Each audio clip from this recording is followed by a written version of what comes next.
చచ్చి నరకంలో ఉన్నావు. నరకంలోనా? నువ్వు నావేంటి? నేను డ్రాప్ చేయడానికి వచ్చాను. ఇంత లేత వయసులో చచ్చిపోయారా? అంటే నేను బతికే ఉన్నాను. ఇప్పుడు ఎలా ఉంది? స్వాతి, అసలు ఏం జరిగింది బావా? ఇన్నిరికించేద్దాం. రాత్రి సారు రెయిన్ పబ్ లో తన గర్ల్ ఫ్రెండ్స్ తో డాన్స్ ఆడుతుంటే ఎందుకురా నా స్వాతి లేపుతో ఆడుకుంటావు అని అడిగాను స్వాతి. ఆగు, నువ్వు చెప్పు బావా. ఇదిగో ఇలాగే తన బౌన్సర్ ఫ్రెండ్స్ తో మీద పడి నన్ను కొట్టాడు స్వాతి. కొట్టేస్తున్నాడు స్వాతి. అక్కడి నుంచి పారిపోబోతుంటే వెనక నుంచి గంతో కాల్చాడు. వెనక నుంచి కాలిస్తే ముందెలా తగులుతుంది? నాకు తెలుసురా. నువ్వేంటే అరిగిపోయిన సీడీ లాగా మళ్ళీ మళ్ళీ నాకు తెలుసు అని చంపుతున్నావు. ఒకసారి టీవీ పెట్టావు. ఏమైంది? పాప పరిగెట్టుకుంటూ వచ్చిందంటే ఏదో పగిలిపోయి న్యూస్ లెటర్ పెట్టు. నువ్వు హర్ష చనిపోయారు. హర్షానా? రెయిన్ పబ్ లో జరిగింది. తాగిన మైకంలో కొన్ని గ్రూపులు ఒకరిపై ఒకరు కాల్పులు జరుపుకున్నారు. ఈ ఘటనలో ఒక డాక్టర్ ప్రాణాలు కోల్పోయాడు. మృతుని వివరాలు బట్టి అతని పేరు హర్ష, సూర్య ఫౌండేషన్ లో డాక్టర్ అని తెలిసింది. జరిగింది గ్యాంగ్ వారా లేక వ్యక్తిగత కారణాల వల్ల ఈ హత్య జరిగిందా అనే కోణంలో పోలీసులు దర్యాప్తు చేస్తున్నారు. నిందితులు ఎంతటి వారైనా వదిలే ప్రసక్తే లేదని ఈ కేసును డీల్ చేస్తున్న సిఐ నీలకంఠ తెలిపారు. కాల్పులకు సంబంధించి రెయిన్ పబ్ హర్ష చనిపోవడం ఏంటి? అతన్ని చంపేంత శత్రువులు ఎవరున్నారు? తను మీకెలా తెలుసు? తను మా కొలీగ్.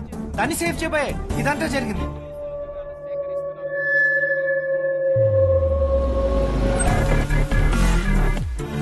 సార్, సీసీ ఫుటేజ్ రెడీగా ఉంది sir.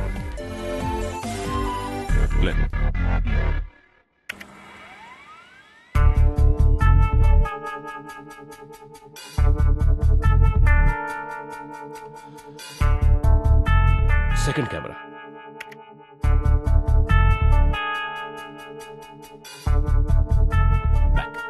back. Stop.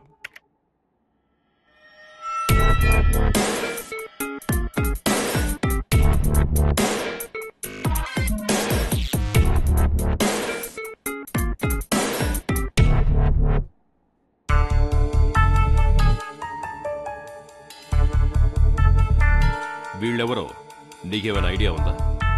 First time చూస్తున్నాను సార్. వీళ్ళిద్దరి గురించి ఇన్ఫర్మేషన్ గ్యాదర్ చేయి. Yes sir.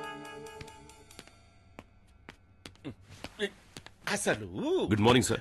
Morning mister Neelakanta. ఈయన మినిస్టర్ పులినాయుడు గారు, ఈయన సూర్య ఫౌండేషన్ డాక్టర్ అరవింద్. ఇంకా ఆపుతావా నీ పరిచయ కార్యక్రమాలు? ఒళ్ళు గాని ఒకటేడుస్తుంటే పాటగా చేరి పెట్టించిన అంటే నీలాంటి ఒకడు. ఏ మన ఇంట్లో పాపను వాళ్ళ ఇంట్లో ఇస్తానావా? వాళ్ళ ఇంట్లో పాపను మన ఇంట్లోకి తెచ్చుకుంటామా? అది కాదయ్యా ఇన్స్పెక్టరు, ఇప్పుడు ఆ డాక్టర్ కేసు సంగతి యాడదాకొచ్చింది? ఇద్దరు కుర్రాళ్లను ఐడెంటిఫై చేశాం సార్.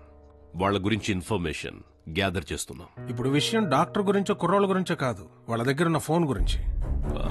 చూడు నీలకంఠ, వాళ్ళ ముగ్గురు ఒక గ్యాంగ్. రిచ్ ఫ్యామిలీస్ లో అమ్మాయిల్ని ట్రాప్ చేసి వీడియో తీసి డబ్బులు డిమాండ్ చేస్తూ ఉంటారు. అది వాళ్ళ వృత్తి. కానీ వాళ్ళలో వాళ్ళకి ఏమైందో తెలియదు, కానీ డాక్టర్ని చంపి ఫోన్తో పరారయ్యారు. ఆ ఫోన్ పబ్లిక్ గాని మీడియాకి గాని దొరికితే చాలా డేంజర్. కొన్ని ఫ్యామిలీస్ పరువు కోసం సూసైడ్ చేసుకోవాల్సి వస్తుంది.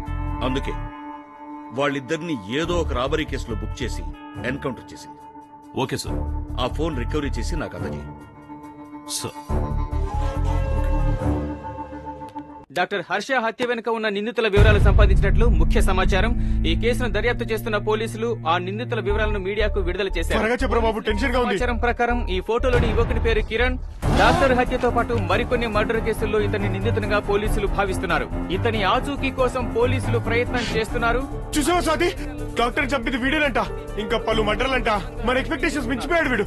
పోలీసులకు పట్టించాల్సిందే వీడిని. పోలీసులు వెల్లడించారు. ఈ హత్యలో పాల్గొన్న మరొక యువకుని పేరు వాసు. ఇతను గతంలో పలు మర్డర్లతో పాటు 10 మానభంగాలు చేసి పోలీసులకు చిక్కకుండా తప్పించుకుని తిరుగుతున్నట్లుగా పోలీసులు వెల్లడిస్తున్నారు. నేను 10 మానభంగాలు చేయడం ఏంట్రా? నగరంలో కూడా సంబంధాలు ఉన్నట్లు పోలీసులు వెల్లడిస్తున్నారు. నవ్వుతావేంట్రా? నవ్వకపోతే ఏం చేయాలి స్వాతి?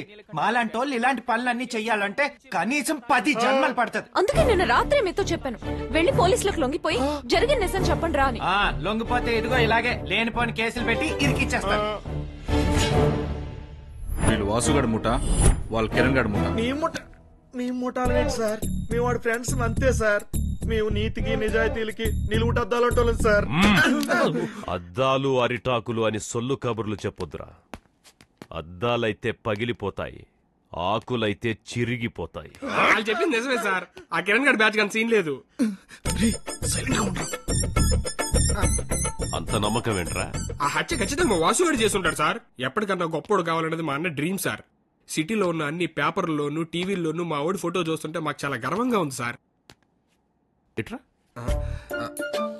ఒకసారి మీ అన్నకి ఫోన్ చేయి. అంటే బ్యాలెన్స్ అయిపోయింది సార్. ఉంది సార్. ఎంతకాలం మీరు ఇలా హైడ్ అవుతారు? అదే నాకు అర్థం కావట్లేదు. ఈ టైంలో ఎవడరా బాబు? ఓ, వీడా. చెప్పరా. Speaker on. అరే వాసు, కంగ్రాట్స్ రా. దేనికిరా? ఎక్కడ చూసినా ఎక్కడ విన్నా అంతా నీ గురించి మాట్లాడుకుంటున్నారు. ఎంతైనా మన బ్యాచ్ నువ్వే హీరోరా. ఎలా రా ఇదంతా?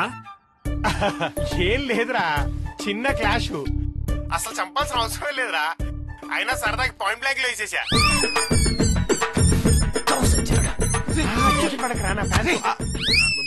పోలీసులు అంటే భయం లేదా నీకు? పోలీసులు నన్నేం పీక్తారా? ఈ వాల్తేర్ వాస్ గారి పేరు చెప్తే వాళ్ళకి ప్యాంట్లు తడిసిపోవాలంతే. రేయ్, అవునరా, నువ్వు చెప్పింది కరెక్ట్. ఏంట్రా స్టోన్ మారింది? మారింది స్టోన్ కాదురా, నీ ఫేట్. ఎవరు మాట్లాడేది? సిఐ నీలకంఠం. సిఏ గారు గుడ్ మార్నింగ్ సార్. సార్ మీరేం తెలియక మాట్లాడండి సార్. ఈ క్రైమ్ కి మాకు ఎలాంటి సంబంధం లేదు సార్. మర్యాదగా నువ్వు వాడు వచ్చి లొంగిపోయారనుకో, మీరు మాత్రమే ఎన్కౌంటర్ అవుతారు. లేదంటే మీ ఫ్రెండ్స్ కూడా. చంపాడు సార్ దరిద్రుల్ని, భూమి మీద భారం. నన్ను మాత్రం వదిలేడు సార్. ఎవర్రా అసలు? సిఏ నీలకంఠం. ఏంటి? సార్ నేను చెప్పేది వినండి సార్. వీళ్ళకి ఈ మర్డర్కి ఎలాంటి సంబంధం లేదు సార్. కావాలంటే వీళ్ళిద్దరిని నేనే మీ దగ్గరికి తీసుకొస్తాను సార్. సరే, అయితే నేను ఒక ప్లేస్ SMS చేస్తాను, అక్కడికొచ్చి నన్ను కలవండి. అమ్మో, ఇదేదో తేడా ఉంది. ఇది మనుషులు తిరిగే ప్లేస్ లా లేదు, దయ్యాలు తిరిగే ప్లేస్ లా ఉంది. ఓమ్మో ఓమ్మో, ట్విన్ సిటీస్ లో అసలు ప్లేసే లేనట్టు ఇక్కడ ఎంక్వైరీ పెట్టాడేంట్రా? నరబలులు ఎన్కౌంటర్లు చేసేప్పుడు ఇలాంటి ప్లేస్ కే తీసుకొస్తారు. నేను నేరాలు ఘోరాల్లో చూసా. ఒక్క నిమిషం. ఎక్కడికి రా? నానా, టీవీలో ఆ ఫొటోస్ ఏంటి, ఆ న్యూస్ ఏంటి? నువ్వు హత్య చేయడం ఏంట్రా? టీవీలో చూపించిందంతా అబద్ధమే. అసలు నాకు కాళ్ళు చేతులు ఆడటం లేదురా. ఇప్పుడన్నా మీ నాన్నతో ఒకసారి మాట్లాడరా. ఆల్రెడీ మాట్లాడాను, నువ్వు టెన్షన్ పడకు. అమ్మా, పోలీసులు వస్తున్నారు, నేను నీకు మళ్ళీ చేస్తాను. అది కాదురా.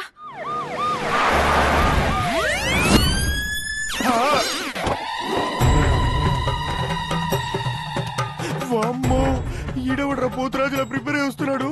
మనని ఇక్కడే బలి చేస్తాడా ఏంటి? క్రిమినల్ చేతులెత్తే నేనెక్కడెత్తాను? భయంతో వాటంత నవే లేచాయి. హలో సార్, బాగున్నారా? మర్డర్ చేసి పారిపోతే పట్టుకోలేమనుకున్నారా? మేం మర్డర్ చేయడం ఏంటి సార్? నేనైతే ఇప్పటికీ సినిమాల్లో మర్డర్ సీన్ వస్తే భయంతో కళ్ళు మూసుకుంటాను సార్.